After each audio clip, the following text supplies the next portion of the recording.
I mean, if there's still somewhere some people still stuck, obviously we would make that additional effort.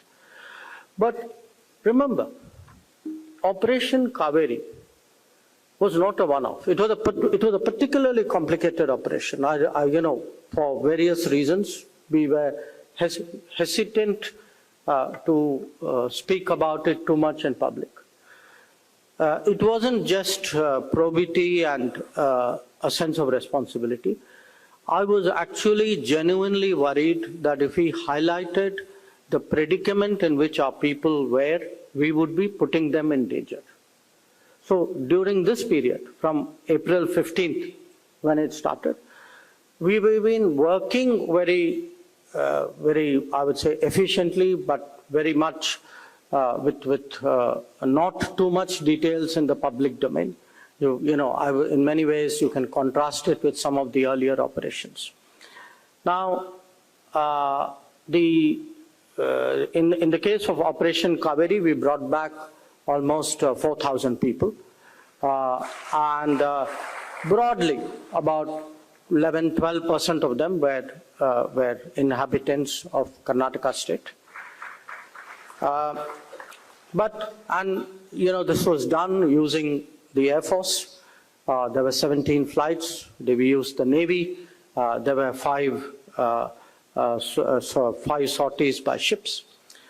But having, you know, seen a series of these operations from 2015 when we did the Yemen operation, Operation Rahat, actually this was the most dangerous operation.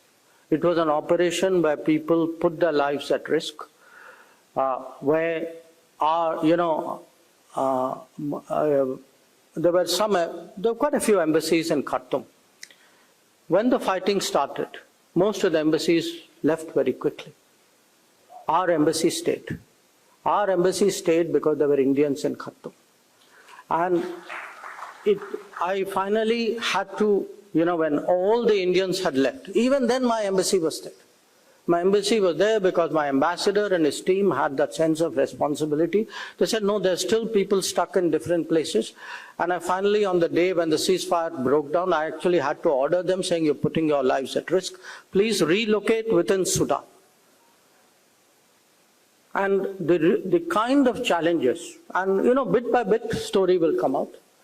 You actually had an Air Force plane land at a, I would say, not an unprepared airstrip, but an airstrip which was not regularly functional, in very poor condition, where a plane previously coming in had been shot up, had been fired at and hit. And yet these people took the risk of landing there with very little help from the, I think the air traffic controller was non-existent, I think if my understanding is right. So they landed there in a sense using old-fashioned skills, taking a big chance. And, you know, to me, whether the courage shown by the people landing was only matched with the courage shown by the embassy staff on the ground who had rounded up the people and taken them there through very difficult circumstances so that they could be very quickly loaded on the plane, and the embassy people came back. And those who left, left. Now, I say this to you because, you know, sitting here, and sometimes, as I said, there are times we can speak about it, we can share details. There are times when people need to trust the government, need to understand today that this is a government which has systems in place, which has a commitment to citizens abroad.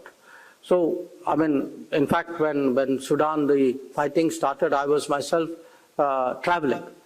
And within a matter of a few hours, you know, the Prime Minister contacted me. He wanted to, I was in Africa at that time, contacted me. He wanted to confirm. We had set up a crisis management group. Our systems were coming in place. We were reaching out through the ambassadors to all the countries concerned. And that we were getting the Air Force and the Navy ready for movement for all of this to happen. Now, the whole operation was actually hugely complex. I mean, I'm speaking of 17 flights and 5 ships, but that is the final end of the operation that you are seeing. Actually, the people out there, the team handling it, had to hire buses, get petrol in the black market because the petrol, fuel was very difficult, had to negotiate checkpoints. I think some of you would have seen stories in the newspaper of what the people who came out. They spoke about being threatened, about being robbed, about being assaulted. Whatever they went through, those who stayed behind took much more than that. And yet it was their job to keep it running. And, during this period, I would say maybe we had 60 to 70 buses. And people actually, the last lot of people traversed through the length of Sudan to finally reach the port through a very long route because they were avoiding the fighting. And we had another team which had to come from, we had people from Nigeria come to Chad and extricate people from the western side of Sudan.